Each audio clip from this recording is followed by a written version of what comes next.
Olá para você que acompanha nosso canal. A gente está aqui na residência do senador Randolfo Rodrigues, da Rede de Sustentabilidade do Amapá, e do lado também do Lucas Abraão, que foi lançado recentemente como pré-candidato ao governo do estado do Amapá pela Rede de Sustentabilidade.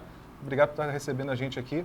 Sempre é um prazer te receber aqui, Sérgio. Bacana. Eu queria, assim, começar perguntando para o senhor, senador, de onde foi que surgiu, como foi que surgiu a ideia de lançar o Lucas Abraão como pré-candidato ao governo? Qual foi o estalo aí? Qual foi a situação? Primeiro foi por uma circunstância. Em janeiro eu tive um encontro, ou melhor, faltando um pouquinho, em dezembro eu tive um encontro, fui convidado pelo presidente Lula para um jantar em São Paulo.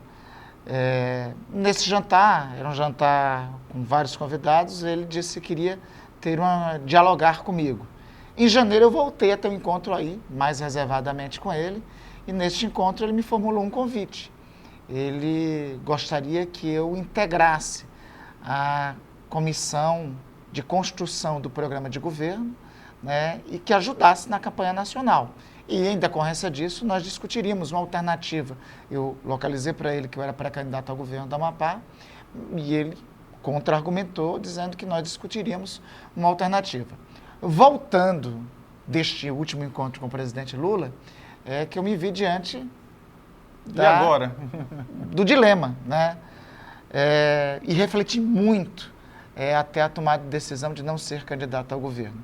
Não sendo candidato ao governo, nós tínhamos que apresentar alguém, né? Eu sempre vi o Lucas com enorme admiração, né? O Lucas, quando tinha 20 anos de idade, eu já buscava recrutá-lo para trabalhar conosco aqui. Antes disso, eu já o via com uma liderança juvenil de enorme valor e uma liderança juvenil com forte engajamento. De certa forma, mutatis mutandis, eu me identificava muito com o Lucas, com minha trajetória de militância no movimento estudantil.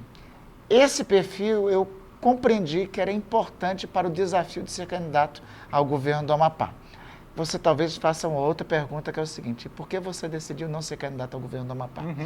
Porque o convite do presidente Lula me fez refletir... Você estava aparecendo em todas as pesquisas de consumo interno como em segundo colocado. Em segundo. Eu acho que, pelo menos nas pesquisas que nós aferimos, eu sempre pontuava entre 22%, 23% a 30%, sempre com a liderança do ex-prefeito Clécio, né? Ele sempre pontuava ali entre 30%, 38% até 40%, mas sempre era apresentado, sempre me apresentava assim. Então, o convite do presidente Lula me fez refletir muito onde eu poderia ser útil na próxima quadra histórica. E veja, Célis, a situação do Amapá, vários dados que tem no Amapá me levaram à decisão de compreender que eu posso ser muito mais útil se nós mudarmos o Brasil. Eu estou convencido de uma coisa: se não mudarmos o Brasil, nós não podemos melhorar a vida dos amapaenses, não poderemos mudar também o Amapá. Vou dar só um dado para você.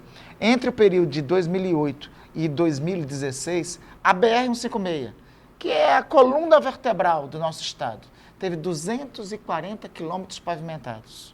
No mesmo período, de 2018, 2019, até agora, nós tivemos 10 quilômetros pavimentados. Em 4 anos, se essa média de pavimentar só 10 quilômetros a cada 4 anos tiver continuado para os anos que virão, nós precisaremos de 40 anos para terminar a pavimentação da BR-156. Aí talvez o meu filho mais novo veja a BR. Acho que não vai dar para a nossa geração, né? Então assim, isso aí é um dado só de como o Amapá foi abandonado no último período. Eu vou dar um segundo exemplo para você aqui, rapidamente. Entre os anos de 2008 a 2016, foram construídos no Amapá 6 institutos federais de educação. Visita um Instituto Federal de Educação, o núcleo aqui de Macapá, o núcleo de Porto Grande, o núcleo do Jari, você vê o que significa isso para uma geração inteira, que só poderia ter essa oportunidade de educação. Nos últimos 4 anos foi construída uma sala nova de um Instituto Federal de Educação. Vou dar um terceiro exemplo, a nossa Universidade Federal do Amapá.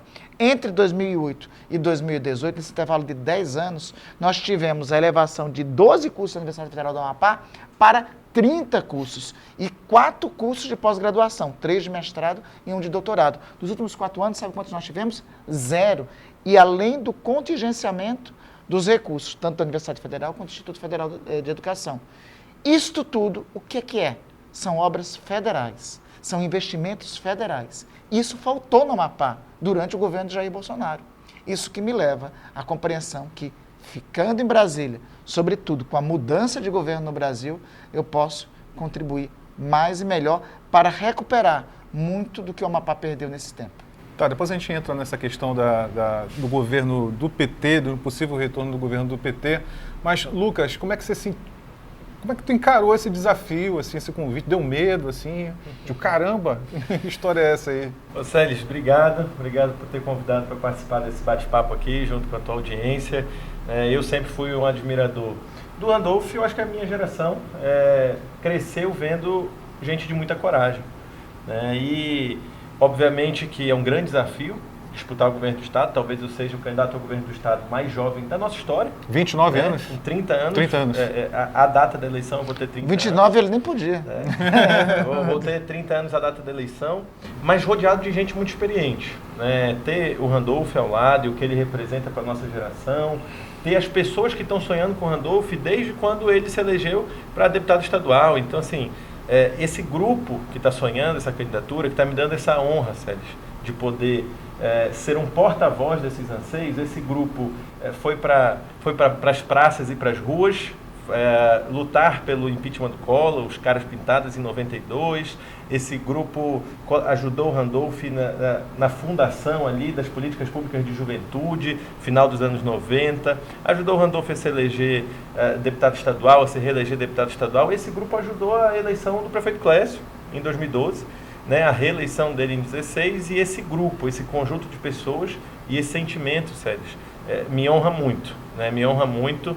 Fernanda Montenegro tem uma frase, ela diz que um ator, por mais experiente que seja, ele tem que ter um frio na barriga antes de subir ao palco. O importante é que quando suba ao palco, esse frio na barriga suma.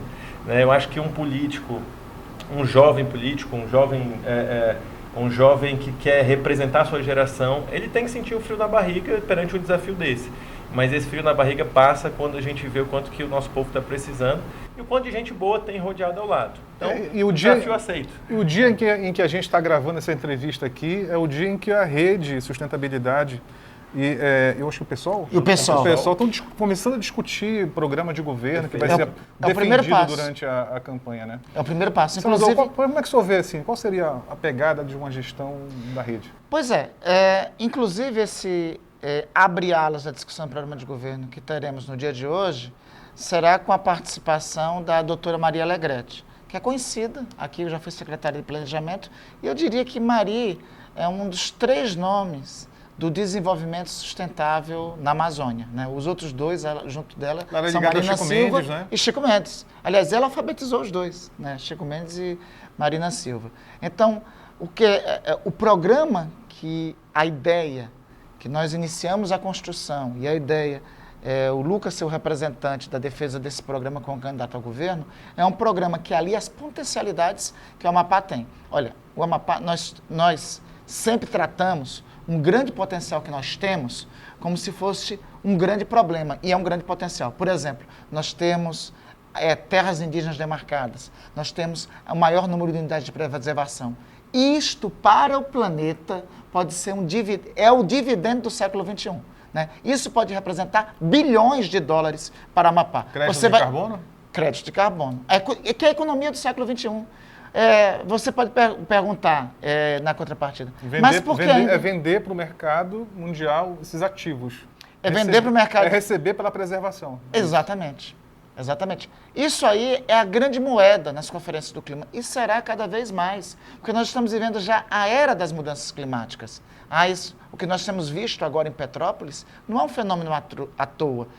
As estiagens não é um acontecimento à toa. As secas intensas não é um acontecimento à toa.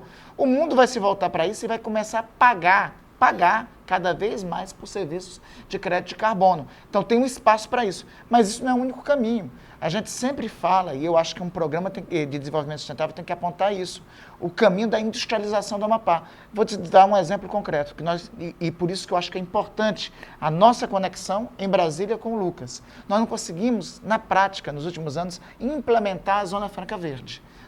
Se nós combinarmos a economia do crédito de carbono com a Zona Franca Verde, industrializando produtos aqui potencial nós temos. Vou dar um exemplo concreto. A gente vai no Oiapoque, eu acho que eu já te entreguei, né, uma cestinha com chocolates do Caciporé, que são produzidos lá no Oiapoque. Aqueles chocolates, eles são produzidos a partir de uma cooperativa de extrativistas que está lá na região do Caciporé. Deu para outra pessoa essa cestinha, não lembro de ter recebido ela, A tua está reservada aí, então. Mas eu fui nessa lojinha, o cacau é nativo, é de lá, nativo. está gerando emprego, gerando renda para as famílias que fazem. Mas eu não vou ficar à toa, não, viu? Diniz, pega logo ali, pega logo, que não vai ficar à toa, não. Quero ver essa cestinha agora. Essa cesta. Além de tudo isso que o Randolfo falou, assim, o que a gente precisa nesse momento, nesses próximos meses, que a gente vai estar discutindo o programa de governo, é ter um raio-x muito claro do estado do Amapá. A gente tem falado muito disso, né, com os setores, do Amapá real.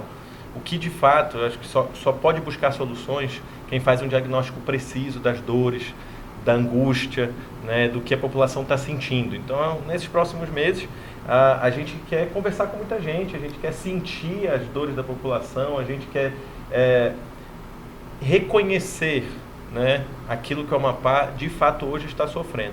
Os números são gritantes, alarmantes, os números de pobreza, de miséria, de desemprego, mas mais do que isso, não são só números. São pessoas, né? Pessoas que estão nos assistindo, estão sofrendo. Então, agora, vai ser um desafio, porque o senador lembrou agora muito bem da Zona Franca Verde. Porque quando a gente fala de Zona Franca Verde, a gente está falando de uma área geográfica que tem uma legislação que dá incentivo para a produção com matéria-prima daqui. O que está faltando? Que favorece a industrialização. Tem incentivo fiscal, tem área para instalação da indústria, né? Este é um outro... Está faltando o que? Interesse da Este é um privada? outro atraso. Eu não sei nem se é tanta iniciativa privada. Eu acho que é uma combinação de vários. Protagonismo do governo estadual para, no melhor sentido da expressão, apresentar o Amapá fora, combinado com uma articulação do governo brasileiro. Por isso que é importante ficar em Brasília.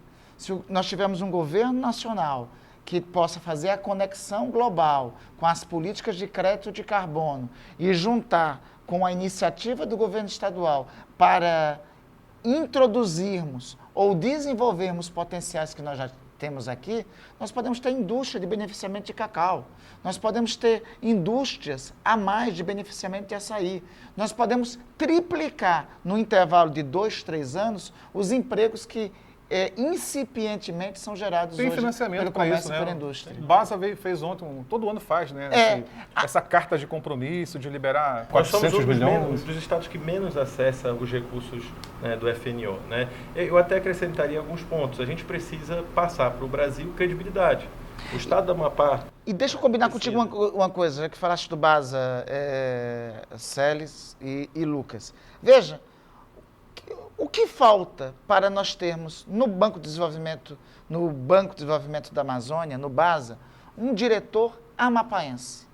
O que falta para, no Basa, nós termos um FNO voltado para a única economia do Brasil, para o único estado do Brasil que tem o maior número de unidades de conservação e de preservação? O que é que falta para isso? Nós temos que ter no Basa uma unidade específica para incentivar a sustentabilidade. Para isso, nós precisamos ter assento no Banco da Amazônia, que hoje nós não temos, né? Nós não temos o assento, não temos, o Banco da Amazônia é virado de costas para cá, para o Amapá, e temos que ter conexão com o governo local. Este é um salto que nós podemos dar na próxima quadra. Agora, mudando um pouquinho de assunto, saindo um pouquinho do campo econômico e de desenvolvimento, não sei se o Lucas tem alguma coisa para acrescentar. Hoje estão falando sobre isso, né? A rede está falando sobre isso, pessoal. Mas eu queria falar um pouquinho de política agora. Não tinha um compromisso, e o senhor foi bastante criticado por isso, senador. Não tinha um compromisso que foi feito na campanha passada de 2020 de que o senhor seria o candidato ao governo. A gente já explicou por que deixou de ser. Mas tinha esse compromisso, né, com o PSB, ou seja, não cabe mais nesse projeto do PSB? Essa é uma pergunta que eu quero fazer e dialogar fraternalmente com os companheiros do PSB. Porque, veja, nós construímos um compromisso político de fato. Nós apoiamos João Capiberibe em 2020, né? Nós desenvolvemos na campanha. Aliás, o Lucas andou junto com o senador Capiberibe. Uma grande honra para mim, andaria de novo. Andou junto com o senador Capiberibe à vontade, advogou, pediu o voto para ele. Não foi somente o Randolph que advogou e pediu o voto pela candidatura do PSB. Foram os militantes. Eu sou daquela máxima, Tseles. Eu sozinho eu não represento nada. Eu gosto de fazer, eu sou o resultado de uma construção em comunhão, de uma construção que reúne várias outras pessoas e várias outras mãos. Só o Randolph não faria campanha para Capiberibe em 2020. Foi o Randolph, foi o seu partido, a Rede de Sustentabilidade. Foram os candidatos a vereador da Rede de Sustentabilidade, foram os técnicos e militantes da Rede de Sustentabilidade, como é o professor Charles Chelala e outros tantos. Foram os quadros políticos da Rede de Sustentabilidade, como é o caso de Lucas Abraão. Fomos nós. Então, por isso, eu ainda vou insistir, vou trabalhar dioturnamente para que esta aliança, que esteve junto em 2020, fique junto em 2022. E eu vou reivindicar exatamente o que você me apresenta. O compromisso político de nós apresentarmos, na minha ausência, o candidato que é Lucas. O PSB falou que o senhor fugiu da raia. Correu da briga. Bom, eu estou aqui. Como dizem aqui na Amazônia, aberou. Olha, eu estou aqui. Veja só, para mim, se fosse colocar minha vaidade na frente, talvez fosse mais cômodo ser candidato ao governo. Esse é o primeiro. Lugar, mais de 20%? Seria mais cômodo ser candidato ao governo. Eu coloquei exatamente o Amapá à frente, para não ser candidato ao governo. Eu coloquei o Amapá à frente, estamos apresentando um dos melhores quadros para ser o candidato, e eu coloquei o Amapá à frente porque eu tenho muita convicção de que, estando em Brasília, eu posso contribuir e ajudar muito mais. Além do mais, Celes, convenhamos, fugir da raia me parece que não combina na mesma frase com Randolph Rodrigues. Haja vista a minha atuação nos 4 anos. Eu não deixei de fazer o combate em Brasília, eu não deixei de denunciar o descaso que tinha com as pessoas no enfrentamento da pandemia, eu não deixei de fazer o combate diário. Se tem uma coisa que o povo do Amapá identifica em mim, é presença na luta. Então, este argumento, convenhamos, acho que tem que ser modificado ou melhorado. Fugir da luta não condiz com a minha trajetória. Aproveitando o gancho da tua pergunta, uma das coisas que a gente quer conversar com o povo amapaense nesses próximos meses é sobre um pacto geracional da política. Não é apenas o Randolph que está apresentando o Lucas Abraão. A gente acredita que aqui tem gerações se encontrando. Gerações de quem sonhou com o Amapá nos anos 80, nos anos 90, nos anos 2000 e agora tem um bastão a passar, agora tem um legado a entregar. Não apenas na política. Já vê os jovens, vários que estão me assistindo, já estão desenvolvendo em várias áreas. Tem jovens empreendedores muito bons no Amapá, tem jovens profissionais liberais, tem jovens servidores públicos, tem jovens conquistando vários espaços, mas sem abrir mão da experiência. Então, acho que o que a gente pode apresentar de grande novidade nessa eleição é o pacto geracional. Para mim, seria uma grande honra andar do lado de Randolph, do lado do senador Capiberibe, do lado de outras figuras que doaram sangue aqui pelo nosso estado, que Clécio se encaixa, trabalharam. O ex-prefeito de Macapá, Clécio, se encaixa nesse conceito, nessa visão? O ex-prefeito Clécio, eu trabalhei com ele, você sabe, daí também vem a minha gestão, a minha experiência em gestão, fui secretário de 2 pastas, desenvolvimento econômico, assistência social, e a gente continua no mesmo lugar que estamos. O prefeito Clécio sempre será muito bem-vindo no campo político que a gente está construindo, que é o campo político que vai apoiar o Lula. Seria de lá para cá e não daqui para lá. É o campo político que vai apoiar o Lula para presidente da República e também de oposição ao governo Valdez. Isso tem sido, eu tenho deixado muito claro, o que é essa nossa pré-candidatura. Uma candidatura não bolsonarista, uma candidatura de oposição ao Bolsonaro e uma candidatura aqui no governo do Estado de oposição ao governo Valdez. E me permita, no aspecto aqui, Celes, sobre a unidade que nós estamos proclamando dos partidos do campo democrático, do campo popular. Nós já estamos, em torno dessa construção, já está a rede e o PSOL, tanto é que daqui a pouco nós temos a abertura de um seminário.